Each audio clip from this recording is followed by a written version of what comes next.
My hairline is so weird. My pores are huge. My nail beds suck. I have really bad breath in the morning. Ew. Hello my lovely darlings, welcome back to my channel. I hope you're having an amazing day. Today we're going to talk about things you should avoid doing if you want to be in your feminine energy. Your feminine energy, your feminine flow, your feminine juiciness. What type of behavior and what type of things you should avoid doing if you really want to feel in your feminine energy. And your feminine energy is really this energy that is so attractive. It is the energy that attracts the masculine energy. It is the energy that is irresistible to the people around you. And I think there's a big lack of feminine energy in this world. It's like everybody's just boss, boss, boss, let's go, business, go for it. And I understand that energy too, and I also have that in me. But I just feel like when I'm in my feminine energy, I just thrive more and I attract better people around me. I attract all of my desires. I even make more money in my feminine energy. I just feel better as a woman. So if you want to know what are the things you should avoid, keep on watching. But first, just wanted to let you know that if you want to see more of my content, I talk about fashion, femininity, old Hollywood glamour, seduction, dating, and anything to make you become a feminine lady, anything to upgrade your confidence, to make you feel good, anything super girly and fun on this channel. So if you want to subscribe, the link is down below, and also you can follow me on my Instagram and on TikTok. First, we have to get out of our head. To be in your feminine energy, you have to get out of your head and be in your body and be in your flow. And this is really hard nowadays because we are constantly overstimulating by everything, like social media, movies, people, like constantly work. And for the people that have kids and this and that, there's constantly 1,000 things that you need to think about and do in a day, and it's very hard to feel in your flow and in your body, especially in our modern era. You listen to your body, you listen to your heart, to your intuition, to your emotions.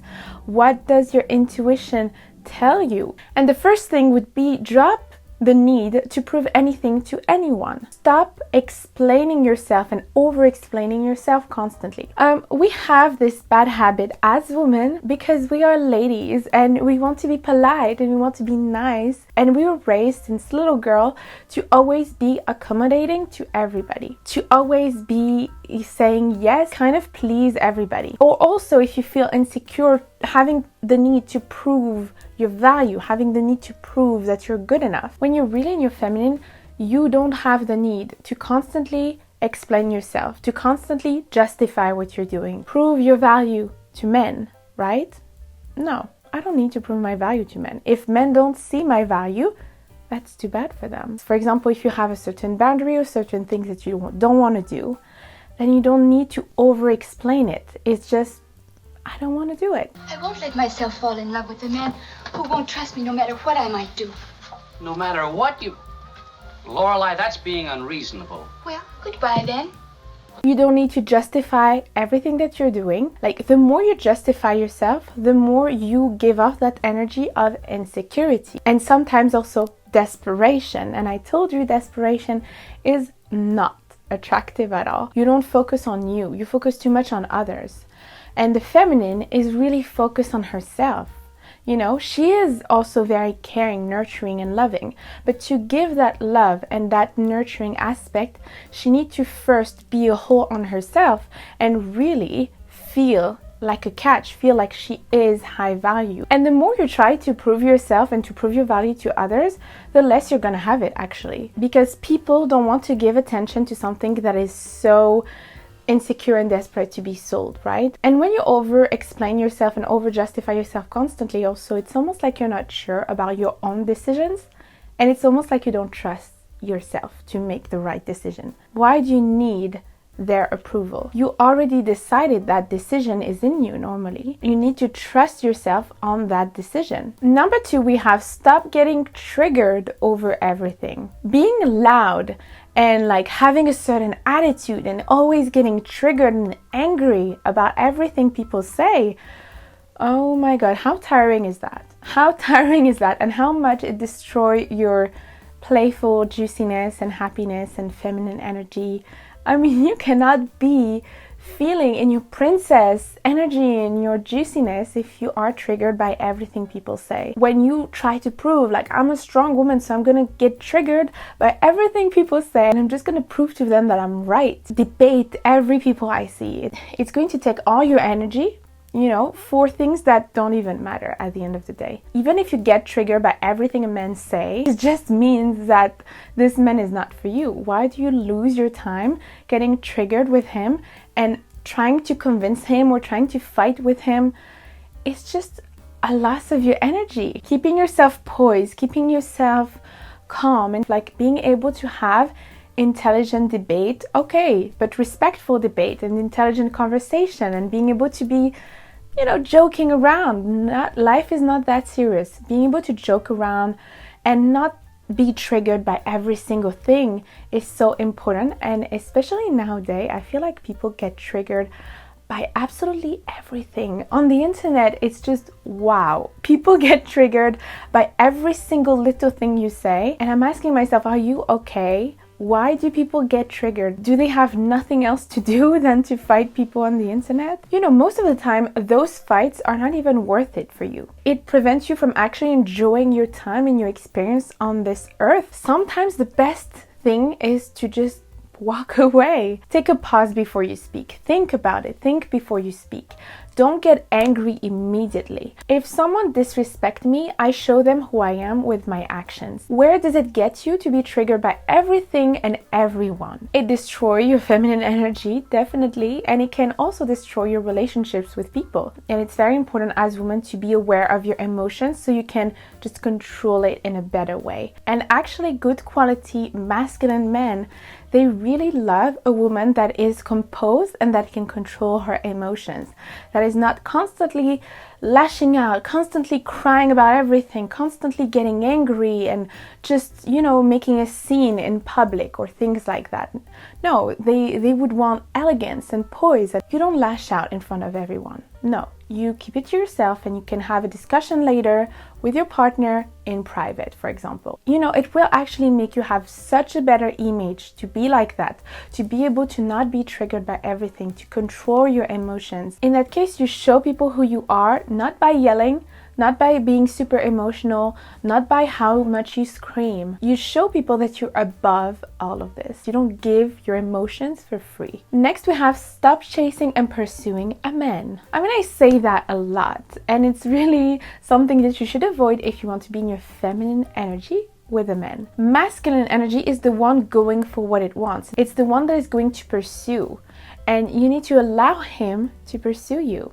Allow yourself to receive his courtship. And I prefer the word courtship rather than chasing, because sometimes people think that chasing is like that he has to chase just like players do. And of course, we're not talking about players here. We want quality men, okay? Not the players. Players are not quality. And I invite you to see my video of the signs that a man is not that into you, because it will really help you understand if a man is a player or not. Allowing him to pursue you is actually a gift, because you allow him to actually fall in love with you. The more he pursues you, the more he values you, the more he's going to make effort towards you. It's just like a beautiful thing. You take your time to fall in love with him. You take your time to get to know him and see how he behaves with you. You're not going to give your precious energy and your body to just anyone like that, ladies. And if you are yourself chasing a man, he's going to think that's already done. You know, he doesn't need to do anything. She's already acquired. It's okay. Like, there's no other competition. I already won. And it's not that fun. You know, men love the thrill. They love it. They are wired like that. And it's just the way it was for centuries. Look at all the movies. What do we dream about? Do we dream about a man that is completely passive, that cannot even do anything for us? That is just like, well, I don't know where to go. I don't know how to pursue a woman. Do we dream about that man? Or do we dream about a masculine man that is going to sweep us off our feet and just like make us feel amazingly feminine?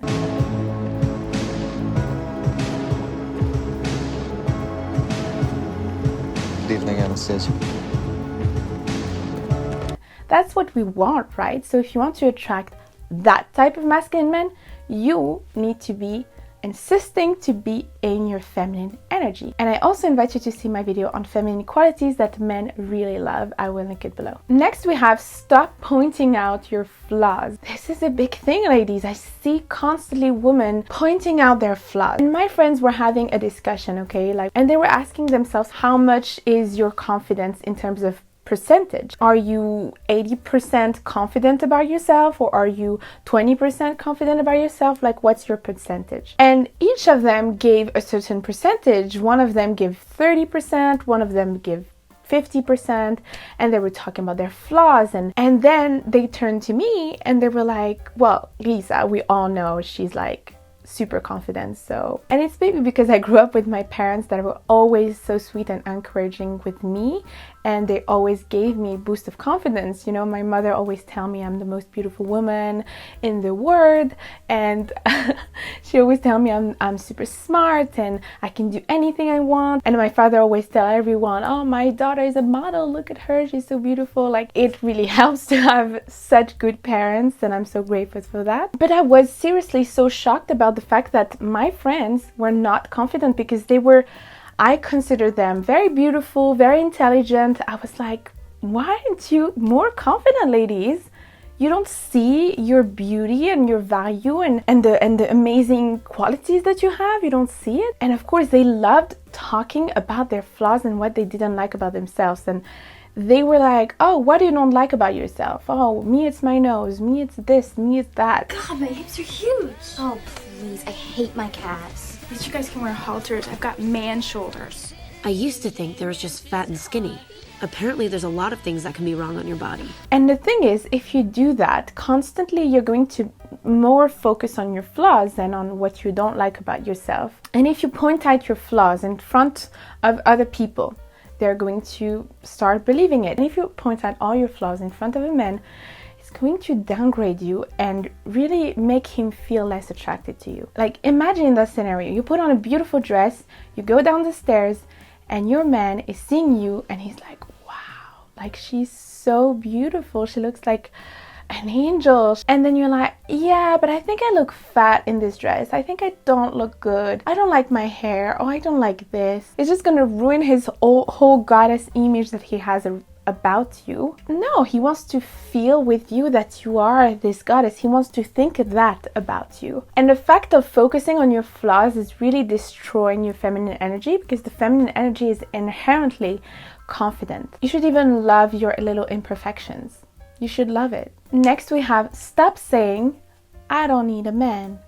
I don't need a man. You cannot be in your feminine energy if you're constantly in this independent way of thinking, I don't need nobody, I don't need a man.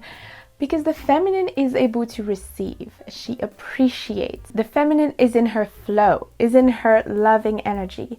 She's not in that energy of rejecting any help.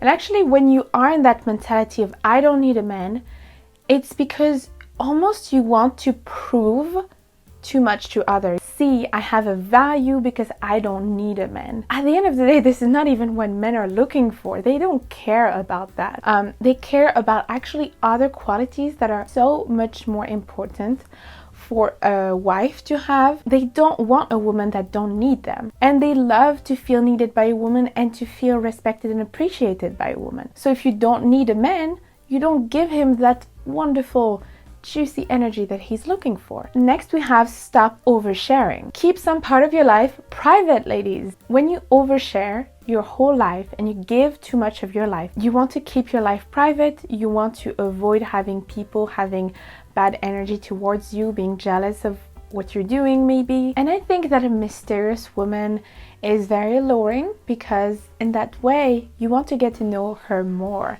You are craving for more information from her. Privacy is sexy. And nowadays, because everybody is exposing themselves constantly, it's even sexier than it was before. And I did a whole video, by the way, on the things that you should keep private. I will link it below. Next we have stop talking constantly. I see that mistake constantly. Women just talk and talk and talk on dates. The feminine energy is actually very mysterious. The feminine energy is juicy and she is enjoyment, but she's more calm and mysterious, and she has a certain ease, a certain poise, a certain aura. You need to listen with intention and connect with the person. So if you are actually that type of person that is more bubbly and that want to talk and that want to share and that is very enthusiastic, that's a wonderful quality. I'm not saying you should stop talking, but I think maybe reserve that for the people that you know more and you know you can be yourself and you can be that bubbly, enthusiastic energy. Sometimes in certain situations, it's better to listen. It's having the right balance, you know, and for example, if you're with a group of friends, it's really important to let other people talk, because if you're the only one that's talking constantly, it's going to come across as very arrogant and just you want to only talk about yourself. It's important to give the attention to other people also, not constantly put the attention on yourself and what you do. Like, let people shine sometimes. Very elegant, actually. Thank you so much for watching, my beautiful darlings. I hope you liked it and I hope it was helpful for you. Let me know in the comments down below what kind of content you want to see next. Also, follow me on my Instagram and on TikTok. And until next time, I'm giving you a lot of kisses, my darlings. Mwah.